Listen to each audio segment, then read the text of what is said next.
And this is the Nonprofit Corner podcast with your host, Dr. Victoria Boyd. And welcome to the Nonprofit Corner podcast with your host, Dr. Victoria Boyd, and another great guest today. Oh my God, they just keep coming and coming. It's unbelievable. Today, we're going to welcome Carol Hamilton of the Grace Social Sector Consulting firm. Carol, welcome to the Nonprofit Corner podcast. Thank you so much for having me on. Absolutely. You go down the path that is close to my heart, talking about whole brain and right brain and all of those things. But to give our listeners just a little bit more information about where you came from, how you got there, tell us about your background and what path led you to where you are today. Yeah, I love that question. So I think if I go way back, growing up, I was the younger sister of, I am the younger sister of a person with a disability, autism, deaf, and developmentally disabled. And so I, grew up watching how the world kind of wasn't built for him. And I think that's part of what definitely inspired me to come into the nonprofit sector early on in my career.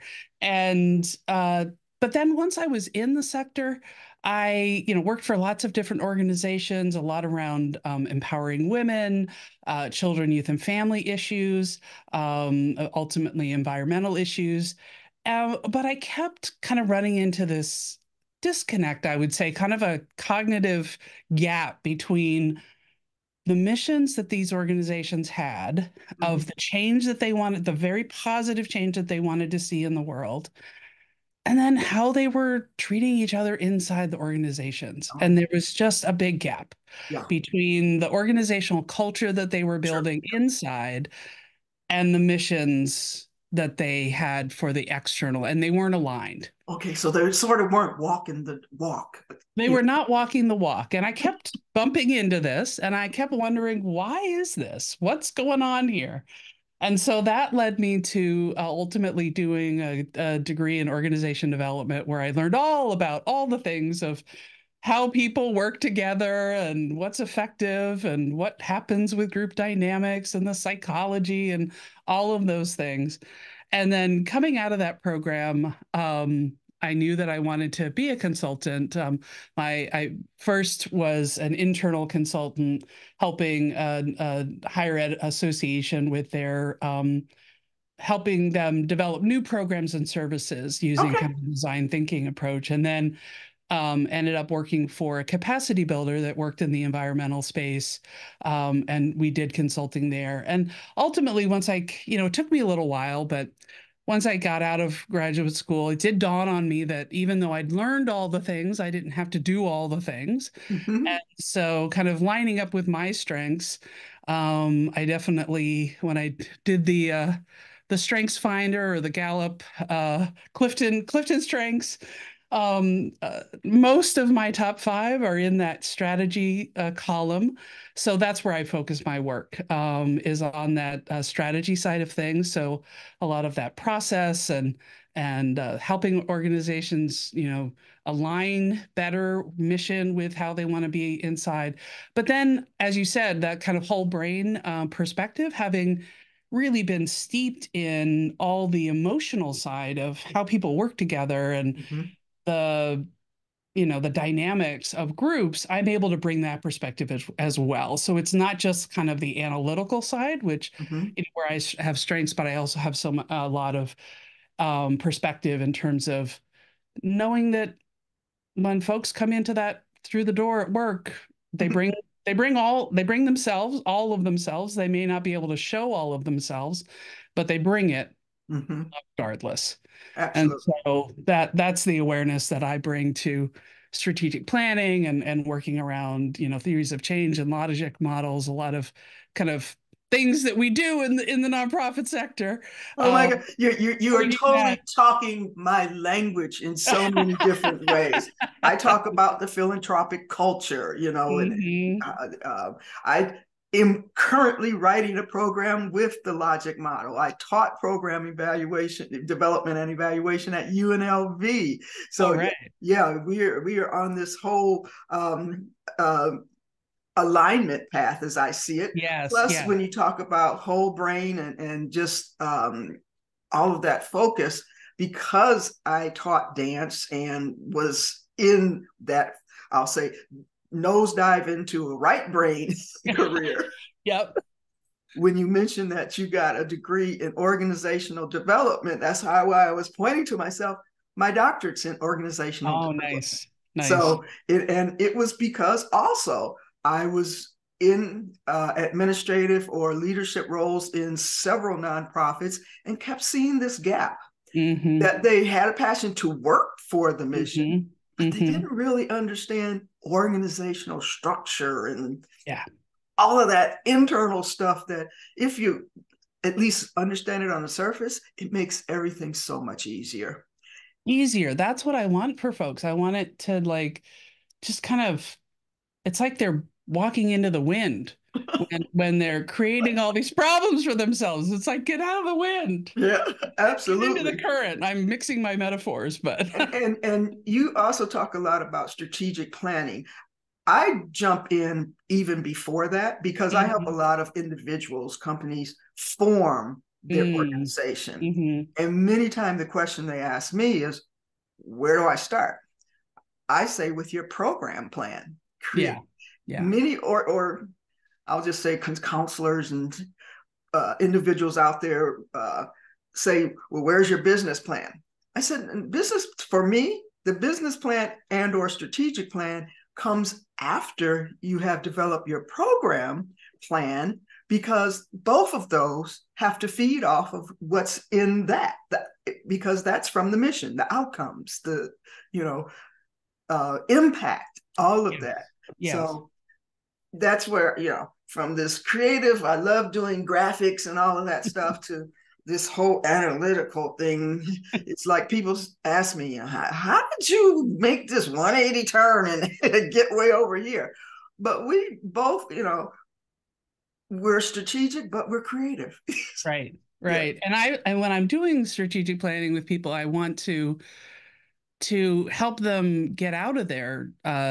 And I can never remember which it is, right and left brain, but whatever, the analytical, the words, the, that's the left breaking brain things and apart. creative is the right brain. Yeah, to kind of get out to, we'll be there. There'll be lots of conversations, but also to tap into that creativity. And, so, asking people to do different exercises where we draw something or we do a skit or we do a song or, so that you like tap into those different ways of being and knowing Absolutely. and And just speak. In fact, our last podcast, we talked about strategic planning too. And I also mentioned that I don't start my strategic planning training with, values and all of that.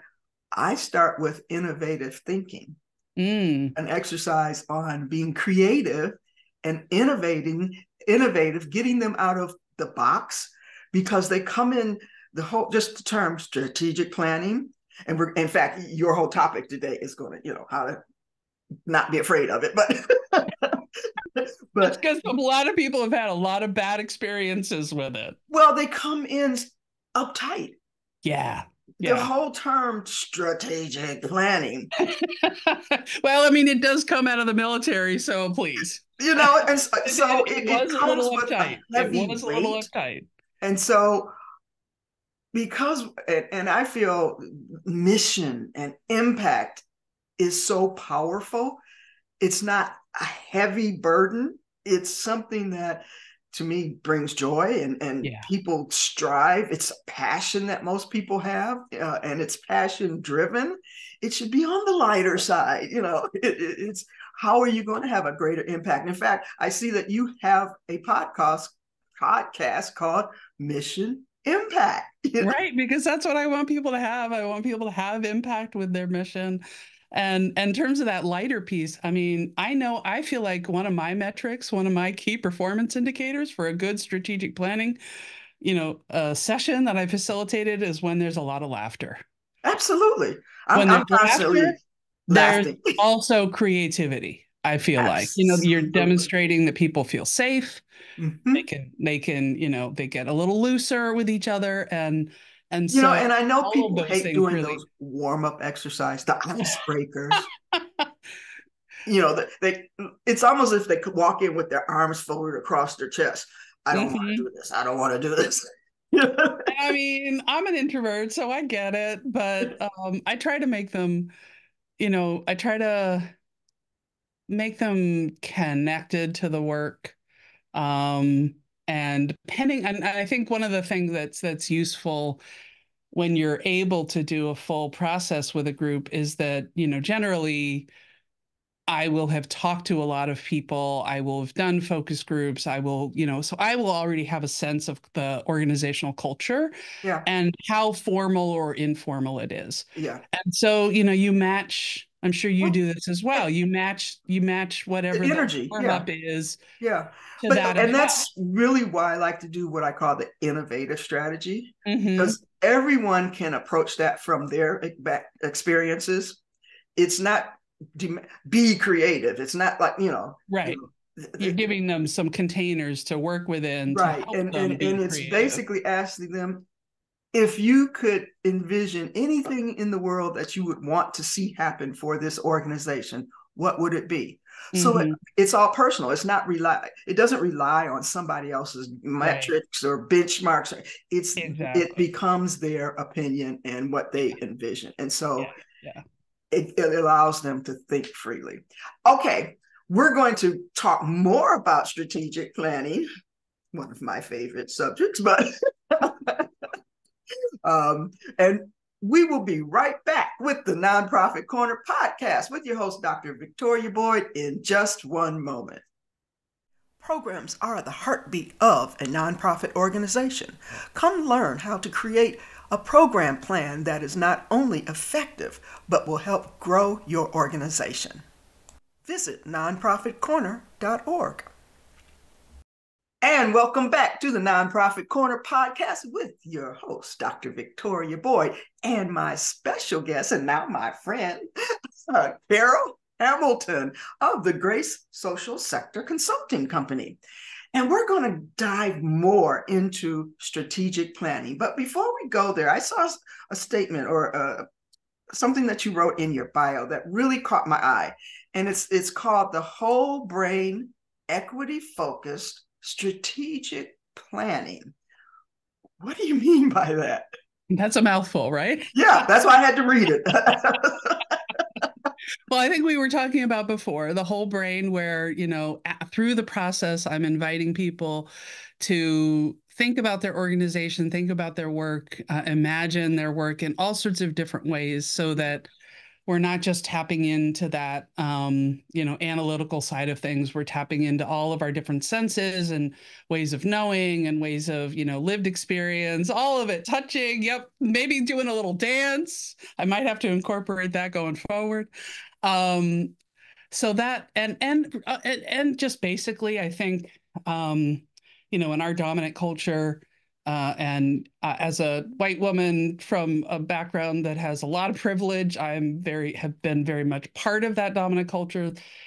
Traditional strategic planning was very, very cerebral, very verbal, very verbally oriented, very, like, worship of the written word and all that stuff. And so to really create spaces where people can feel safe Mm-hmm. to express those innovative ideas that you're talking about, to really share what their hopes and dreams are and their vision for the organization and the impact that it can have. So bringing those emotions in, recognizing that we are essentially emotional and spiritual beings first, Yep. human beings next, all of us walk in the door. And so how can we recognize that in the process? So that's that piece. And then I think they're intertwined. They're not like two separate things. Yep. It all goes together. But I also really encourage leaders to not to embrace the whole organization in the plan. So That means not just having a retreat where the board and the leadership team get invited. Now you're working with very, new Yeah, organizations, probably a couple people. But even at that stage, who do they have helping them? yeah. Who isn't a board member but is some type of That's volunteer? why I think Who are it's they serving? so, yeah, it's so important to All the start with people that program plan need because to be at the table. it's the map. It's Yes. okay because it's going to tell you, okay, are we going to get this program via workshops or direct service? Then that lets you know whether or not you need a workshop facilitator or a project director. It maps out almost who you need in the organization. And therefore, when you get ready to do your strategic plan, you know who to invite to the table, or Right. at least get the feedback, do some Get the feedback. pre-focus groups or Right. questionnaires and surveys, Yeah. you So know, not everybody may end up at the event. yes, Sometimes it's an event. Over the last couple of years, I've done a lot of strategic planning online with yeah, folks and using all the tools that you can use to mm-hmm. support, really rich dialogues. So all of it's possible, tending to do those in smaller chunks versus the kind of big Yeah. long day, And but I really think that gets inviting to to be your part of the topic, strategic conversation. planning, why it doesn't have to be painful, Yes, I definitely don't want it to be painful. because breaking it down into smaller chunks. They say the best way to eat an elephant is one bite at a time. There you go. So many people look at strategic planning as this big elephant, Hmm. and how are they possibly going to, I'll say, implement it? And that's why so many of them sit on a Yes. shelf after they're Yep. done, because it they spend all of the time developing it, but then it's overwhelming what they came up with. Yeah. So for me, the outcome of a process, one, I think some of the things that have been poor experiences that people may have had and make them scared, or I don't want to go through that again, is when you walk out of that retreat and you just have laundry list after laundry list of good ideas that haven't been vetted, haven't been prioritized. And so then it's like, okay, great, but what do we do with all of this? So Right. there has to be there has to be that broadening and opening up and imagining, and then there has to be some prioritizing because you Yeah. can't do it all, no Yeah. matter how big your organization, how small your Yeah. organization. You always have a constrained set of capacity, and you have to match what you're planning to do to that capacity. So Absolutely. And that's some why of I think my the program plan is so important, because it helps structure some of those tactics, strategies, and goals that Yeah. are in that strategic plan. Hmm. And it can help prioritize, because, yeah, you can do all of these wish lists. Right. Yeah, we're going to do this, but we going to also do in the future, all of this other stuff. No, what you're doing now is the priority to either sustain it or build it or make it stronger. So that Yeah. So helps. when I'm working with clients, I literally don't allow them to have more than five goals, and that's probably even a lot. Three is even better because Yes, the more focus you can have, you're just gonna. 3 is a magic number. Three is a magic number. It is, and so that plus defining what success looks like. So you have a goal, but then what will it look like if we make progress on this, and do we agree on what that looks like? And then having a way to, evaluate the plan and update it. And then another thing that I usually help the organization put together is something called a strategy screen, which was a tool developed by La Piana Consulting. And it's basically for all those things that you couldn't have anticipated in the plan. Yeah. No strategic planning process is about predicting the future. You're going to do some future visioning, and it's about where you want to be in the future, but you also can't know what's going to happen. Mm-hmm. If we haven't figured that out over the last couple of years, I don't know what else we have. So this tool is just for all those things. It's a way to have a conversation and have some criteria about decision Okay. making for Can the can the future. general public get access to the strategy screen? So the or strategy screen, if you look up La Piana Consulting and strategy okay, screen, I'll you'll make sure I put a probably link find a in template for it. with But the it's podcast. basically, I mean, you were a teacher for a long time, so I'm guessing you did a few rubrics in your time. And Absolutely. then that's essentially what it is. It's just Okay. it's a decision making tool. You, as a group, you agree these are going to be our 10 set of criteria that we're going to use for any future challenge or opportunity that comes our way. Yeah. And it's Almost just like the a way to, SWOT and the it's a little different than SWOT. I'll be okay. honest, I'm not a fan of SWOT, but I don't use it either. So I just threw it out there because so many people are familiar with it, you know. so many people are familiar with it. I actually had a client recently where most of the feedback was, I was just so glad we didn't do SWOT. I was like, no, I didn't do that to you.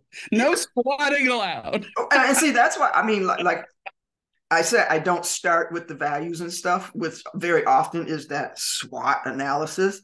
I start with innovation, you know. Yeah. So, you know, I think once again, here we are on the same page as to uh, our thought process of going through strategic planning. Okay, so doesn't have to be painful. And we mentioned, so it doesn't end up on a shelf. Exactly. And I think that's, and you mentioned it really briefly about having strategies to go back and revisit and you know, I think it's strategies and just an agreed practice and process. The more that you can integrate it with things you're already doing. So if you mhm. already have an annual planning process or a quarterly planning The process or culture.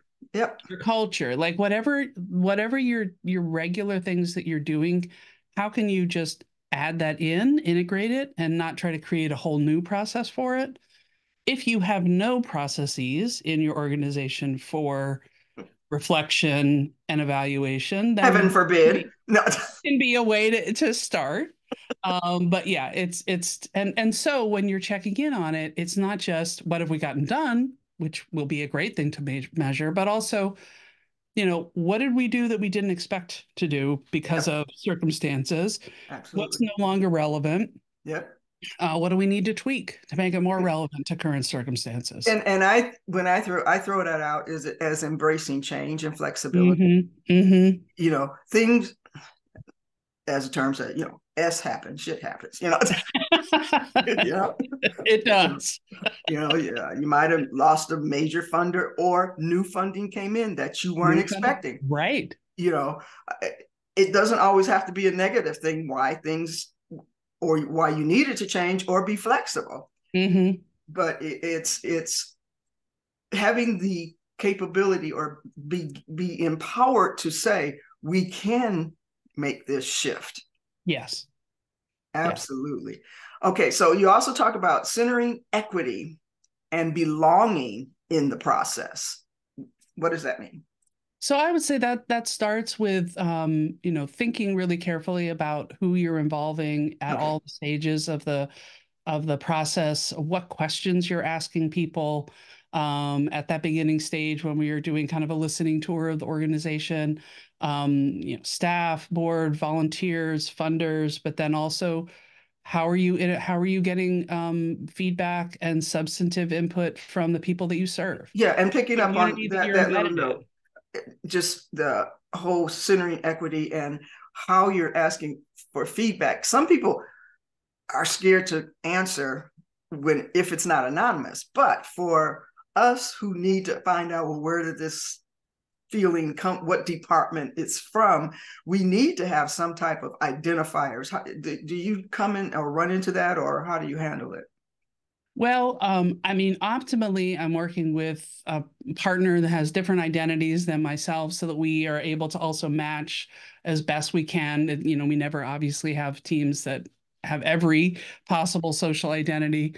Um, but I think that, you can do one-on-one conversations, focus groups, surveys, a combination of those so that, and then also have an open call where if maybe someone didn't feel comfortable answering the survey, but they want to do a one-on-one where, we assure them that none of the notes from the conversation, their name, none of it will be Yeah, shared back with the leadership yeah, to make steps towards creating safety. We yeah. can't. It's yeah. You do as much as you can. We do as much as we can. Absolutely. Yeah, Exactly. because I've not a lot. I just, but on occasion run into it where you send out surveys and it's, I don't want to answer that. This might be, will my boss see this? Or, Well, and that tells you a lot about the culture, right? I yeah, mean, it does. So nor did you. it's almost like, okay, well, you answered that question. You did. You did. Exactly. Okay, so the final statement you have is benefits of engaging in the process. I think we've really touched on this quite a bit, but just summarize that up again for us. Well, I mean, there's some, I think there's some relational benefits where the way that I engage in and support strategic planning is really by bringing all those different groups together, mixing people up, so it may be a small group where you have a board member and a staff member at different levels, and so they one start to get to know each other better. Yes, They get to absolutely. hear their different perspectives. Everybody ends the process by knowing more about the organization than they did at the beginning. And I think oftentimes, folks, they may at the beginning again be scared that they're going to hear things that they're surprised by or they don't like. But my experience is that mostly people are relieved to hear that most of the other people are thinking the same thing. They just haven't said it out loud yet. And Yes. so mostly there aren't surprises because of course we're feeding back what they've told us. Yeah. But what they've told us, one-on-one and in confidence, and then are pleasantly surprised to realize, oh, everyone else is seeing the same problem that I see. Yeah. Yeah. So we can tackle it together. Uh, Absolutely. so Absolutely. relational, I think, building that plan, that roadmap, so you have a sense of intention about where you want to go in the future, without, that hopefully not seeing it as a rigid thing that can't change. So those are a couple, I think, of the big benefits that just getting clear, getting a shared Yeah. understanding of where we Absolutely. want to go together. That alignment that we talked about at the beginning. Absolutely. Yeah. And that is so important. And even having everyone really understand the mission. Yes. I don't, And how are we moving that mission forward? yeah. Some people can come up with convoluted interpretations of missions, but making sure everyone's on the same page. But I understand you actually have a tool for our listeners, strategic plan mistakes, or what mistakes not to make. Tell us a Yeah, little bit so about that. I've got a kind of a checklist of the common mistakes that nonprofits make when they do strategic planning, and then some, kind of antidotes to those, how you can avoid those mistakes. So happy to share that with everybody, and hopefully Absolutely. Is they it find a value tool in it. that internally a nonprofit can use if maybe they're trying to do their own strategic planning? I think it's more when they're thinking about engaging in the process, helping them think through how to set it up so that they will be successful. Absolutely. Okay, so the setup that is so important. Carol, it has been my pleasure. If people want to Absolutely. reach My out to pleasure as you, well. how could they reach out to you? Should they just go to your website, gracesocialsector.com, or do you want to share your email that they can reach out to you? I would say, yeah, definitely check out gracesocialsector.com. Also, check out my podcast since you're a podcast listener, Mission Impact. I'd love to have you subscribe to that as well. And then you can find me on LinkedIn. I Okay. know I'm Carol Hamilton. That's a fairly common name, but if you find that and host of Mission Impact, I found you. you'll find the right person. So that would be great. Love to hear from people. Okay, listeners, I'm definitely going to have the link to that strategic plan mistakes checklist that you can get hold of. Carol, it has been my pleasure. Listeners, this has been Carol Hamilton. She's principal with the Grace Social Sector Consulting Company. And this has been your host, Dr. Victoria Boyd, with the Nonprofit Corner podcast. And we will see you next time.